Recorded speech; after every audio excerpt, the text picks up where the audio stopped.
So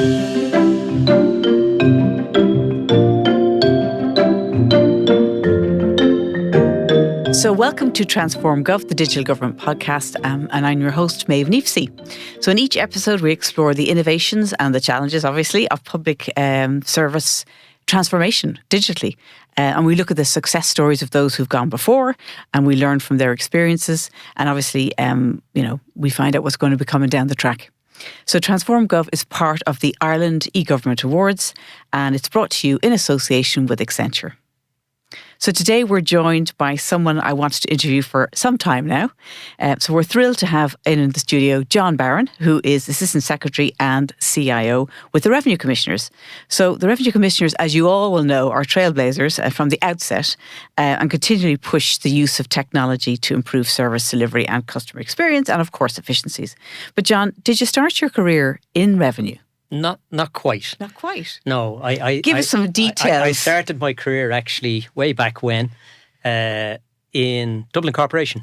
So I started in Dublin Corporation for a few years and then I moved across into the civil service and I've been with Revenue for almost 38 years. Okay. So pretty much my entire career. Interesting that you stayed. There's a lot of variety, obviously. Yeah, well, working in IT, there's massive variety. Mm-hmm. I mean, I've been very lucky and obviously the scale and breadth of what we do in revenue with technology is huge. So there's been great opportunities. Yeah. And, I've dabbled in lots of things. Yes. I would have started off in IT and revenue, actually implementing, believe it or not, the first PCs in revenue. All right, okay.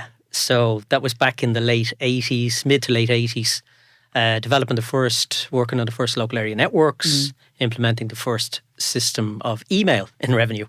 And it was very crude technology in some ways, but that was kind of the starting. So I got into that, office systems, email, networking and the things. And then I got opportunities after that to move into kind of more programming type work. Yeah. And then my career kind of blossomed from there. I moved into different things on kind of the management side, a little bit in business intelligence. So I've had a very varied career. Yeah. And it's been great. Yeah, good. Well, we're going to delve into some of that. Yeah. We'll get some of it along the way. Because, we're just to let everybody know, we're going to do two interviews, because part one and part two, because okay. John really there's a lot to share. Okay. But Revenue, they're very committed to technology. I mean, ahead of their counterparts in other countries. We've always been, in terms of our revenue, very, very progressive. Yeah. So what's driving that? Why? I suppose, first off, revenue, and I think it's important just to put a bit of context around revenue, the organisation. A revenue organisation in a country, and in my mind, is a crucial part of a democracy. Why? Hang on. You can't just leave that hanging there. And also, I was going to ask you that question because you mentioned it before. But why is it so important? We all want to live in a society, and a society costs money to run. We need roads, we need schools, we need hospitals, we need Gardaí, we need civil servants, we need all sorts of services for the public. And basically, that money has to be collected to pay for it. And that's why Revenue celebrated its 100th anniversary in 2022. So in terms of the state, we were one of the first offices of state that was created. And that just shows the importance of having a money collection mechanism for the state to pay for what it needs to deliver to citizens. And I think that's really crucial. And therefore, if you look at it from that perspective, and I know people don't like paying taxes, but we all have to pay our way. And Revenue has always tried to do that in the most efficient manner. And therefore, technology plays a huge role in that. And in fact, we also celebrated in 2022 60 years of ICT in revenue. Wow.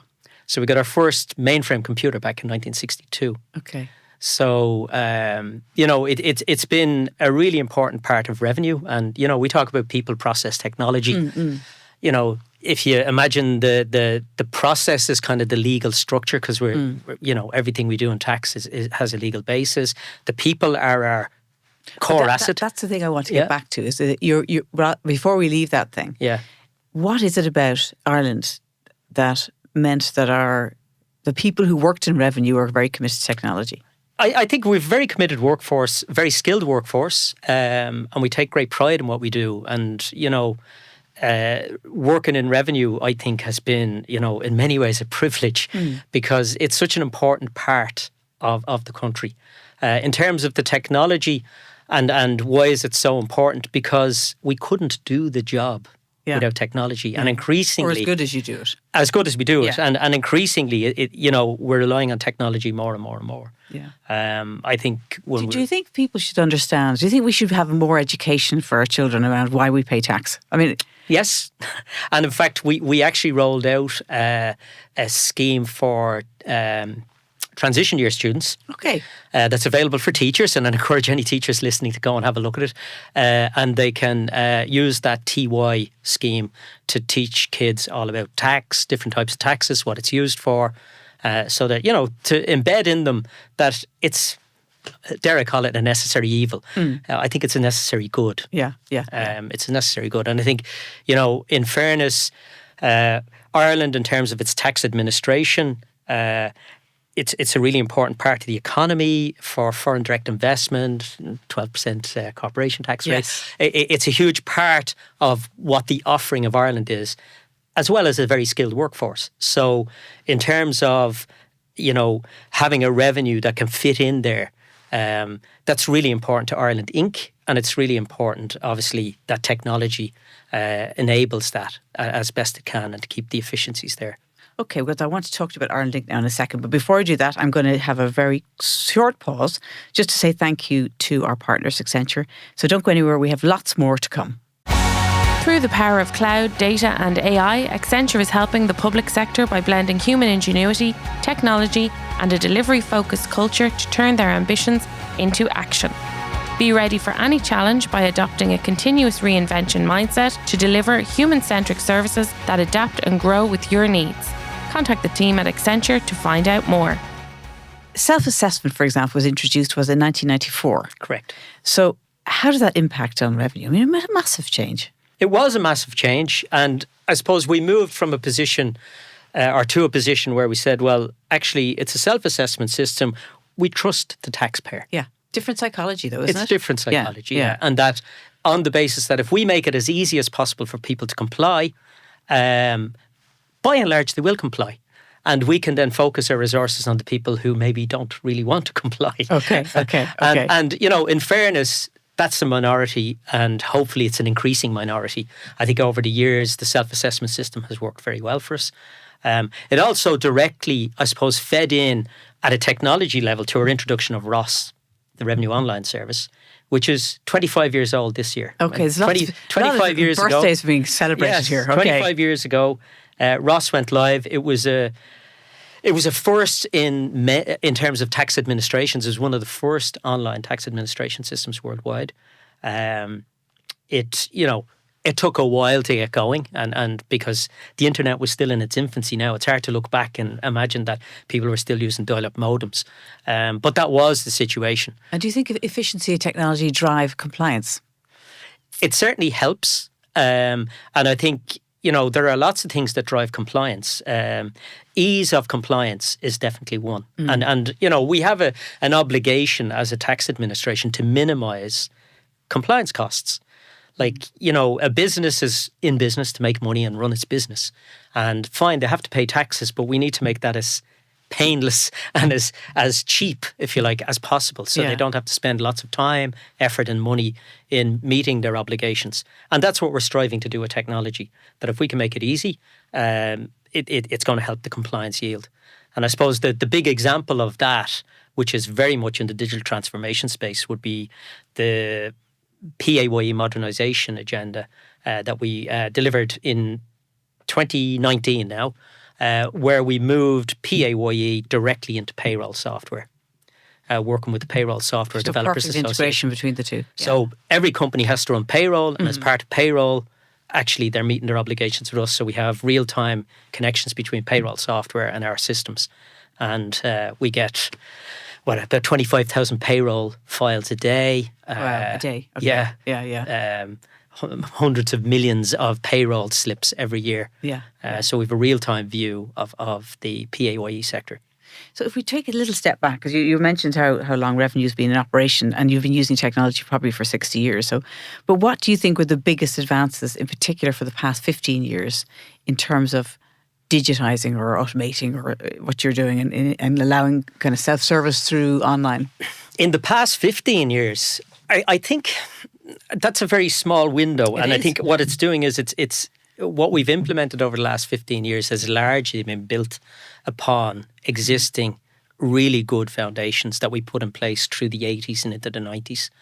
I suppose over the last 15 years in particular, PAYE modernisation has got to be one.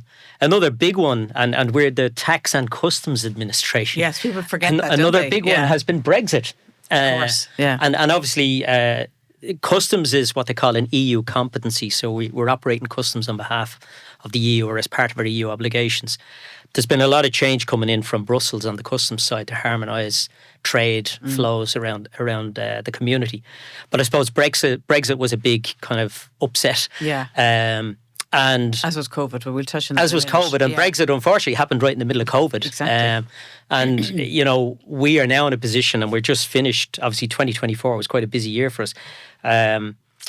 Prior to Brexit, we would have handled about 1 to 1.5 million customs declarations annually.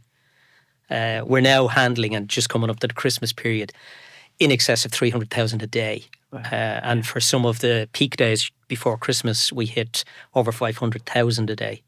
So we processed something in the region of 54 million customs declarations last year. Okay. So massive increase. And they're complicated documents that need to be processed effectively in real time, and there's connections with the EU. So that was a very complex system. And I think in terms of digitisation, that was a big one. And, you know, that's 99.9999% B2B. Yeah. There's very little paperwork involved on the customs side. It's all B2B. And that was a big one. Obviously, we've rolled out lots of, I suppose, services to, if you like, citizens. So we've enhanced our ROS offerings. We've enhanced our PAYE, My Account offering. And that allows people to, you know, claim medical expenses, rent reliefs, whatever it is, from the comfort of their own home, 24/7. And it's all about facilitating, you know, compliant taxpayers.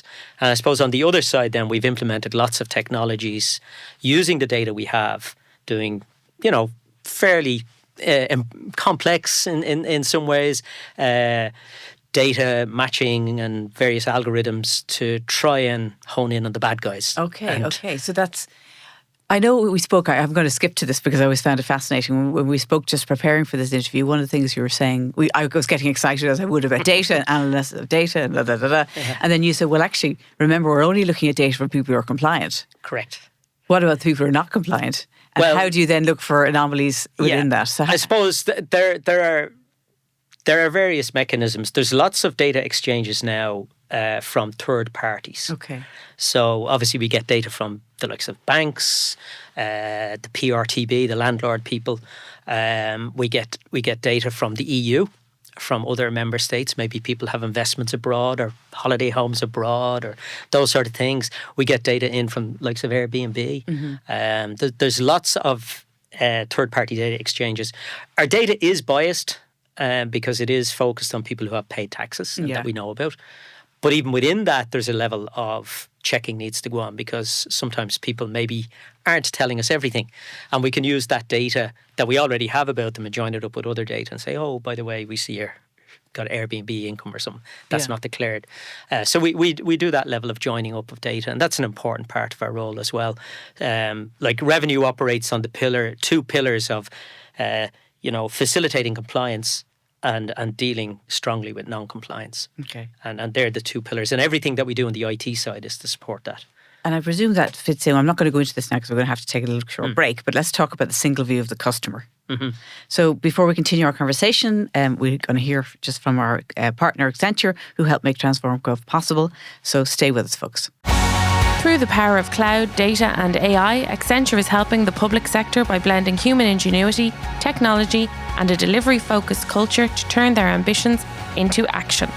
Be ready for any challenge by adopting a continuous reinvention mindset to deliver human-centric services that adapt and grow with your needs. Contact the team at Accenture to find out more.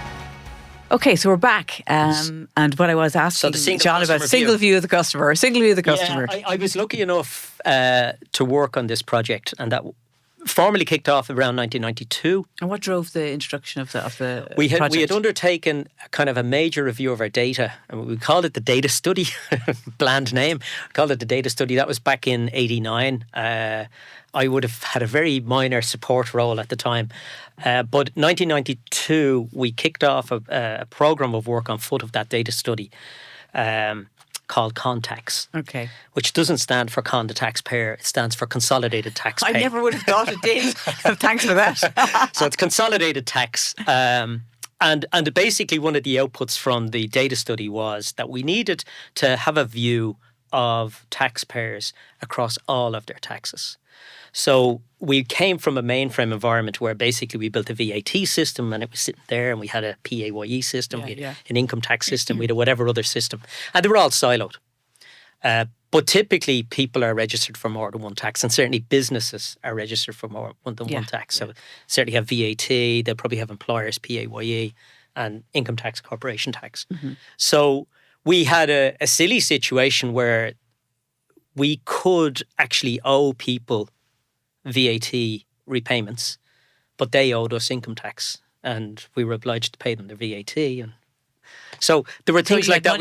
Actually, the net meant that nobody had to be paid anything, but you were going back in and out. So the data study drove out some of those anomalies, and it was tied in, obviously, with changes in legislation, the Taxes Consolidation Act in 1994, same time as self-assessment coming in, and what we done out of that was we took the name and address files of all of the mainframe systems and we matched them. And I worked on that project, and that was complex. We had to buy particular software, which we still actually use to do matching for us. And who was that? It was a company called Innovative Systems Incorporated, the ISI. Okay. And they're based in Philadelphia, I think it is. All right. And they're in that data matching space. They do a lot of work in banking and stuff like that. And we built basically a single customer view, or consolidated, we call it a common registration system, of all the taxpayers. So we can see for any taxpayer what taxes they're registered for. And then that meant if we had a situation where they owed us some money, but we owed them some money, we could net things off. Okay. And we could run what we call a debits credits routine. And that's runs every night. Yeah. And we offset things. And that saved lots of money. I bet it did. Yeah. And time and effort and irritation. Yeah. And when you were bringing that single view together, were you also consolidating or integrating the kind of framework underneath that? We looked at all of the taxes, and all taxes worldwide, and certainly in this country, they're all very similar. And they all have very standard, I suppose, concepts associated with them. So the first one is registration. So who is the taxpayer? And then there's assessments. So what are they to be charged? There's issuing tax returns, receiving tax returns, there's receiving in payments, and then there's into compliance and into business intelligence. So we looked at all of our taxes and we built what we call an integrated taxpayer system, an ITP. It's ITP. And then we linked that with our common registration system, and we had what we now call ITS, the integrated tax system. Yeah. And that still underpins tax collection in this country. So that was built through the late 90s into the early 90s. There are now 75 taxes embedded in that system. So for any taxpayer, we can see all of the taxes they're registered for. And then if you layer in on top of that, then we have that view. We can link in then third-party data where we get other data in, and we can match it off and see what impact that has on the profile of the customer. And what approach do you take to picking the system you're going to use? I mean, how do you kind of look at that? In terms of the technology stack? Yeah. There are limitations in the public sector. Obviously, we're subject to public procurement.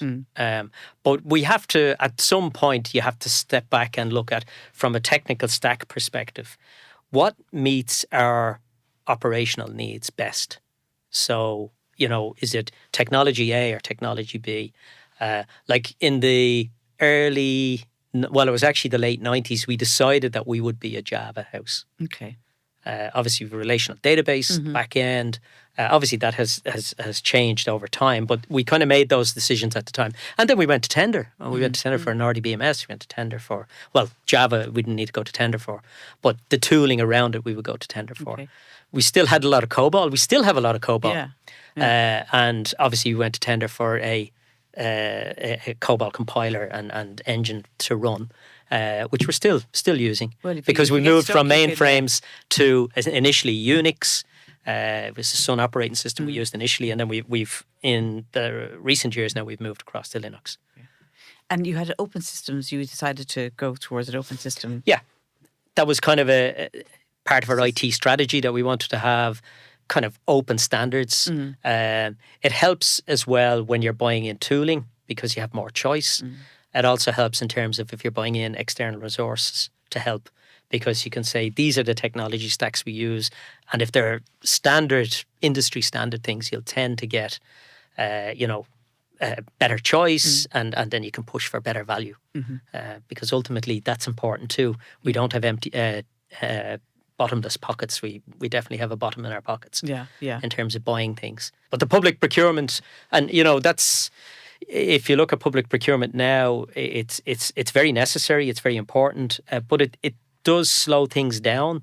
And certainly as the industry is changing to consumption-based model, software as a service, platform as a service, cloud-based stuff, even AI, which is cloud-based. How are you going to buy that?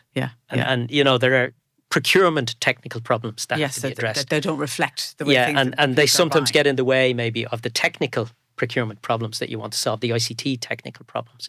But that's something that we're working through, and we work closely with colleagues and CIO and OGP and other government departments on trying to bottom that one out. And in terms of challenges and lessons learned, I'm thinking about picking partners, picking technology, do's and don'ts, because other people who are listening to this who have obviously got challenges that they're trying to solve. Are the things you'd say, well, look, if I had to do it again, I'd do this, I'd change that?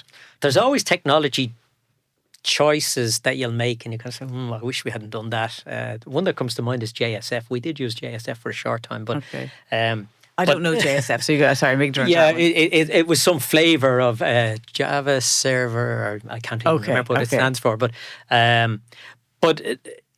ultimately, the problems that you encounter are typically not technical. The technology tends to work. Where you will run into problems maybe is more on the support side and the capability side. So if you're picking a technology, you want to make sure that, first off, you can support it in terms of, do I have people who can work the system, work this, get skilled up in it, learn it, be trained, and actually maintain that workforce? Can I buy in support? Is the technology on a roadmap for development, or is it kind of end of life or dead end? And is it fairly standard, and does it meet international standards, maybe industry best standards? And I think they're all things that you'd feed into your tender process. The technology itself, can you make a bad technology choice? You can, but as I say, typically it's because of other things. The technology will tend to work, but maybe you didn't actually understand what you were trying to solve properly first, and therefore you were pushing the technology to do things it wasn't actually designed to do. So really understanding your fundamental requirements is really important, and then understanding your capability is really important, or your ability to augment that capability. And that comes down as well to things like public procurement of external resources, or if you need that, or services. So I think you have to hang your hat on some coat hanger at some stage and say, well, this is the direction of travel. This is what we want to do. This is the type of database we're going to use. And I suppose when you're building, and all of our systems are bespoke, you don't buy a tax collection system off the rack. They're all bespoke systems built with components. So we buy a database. It's probably going to be there for 20, 25 years. Okay, so the current database we have, the relation database we have, we first bought in 1994. Now, obviously, it's at whatever version since then. But it's still the original database. And obviously, we have people who are really skilled in that and can get the best out of it.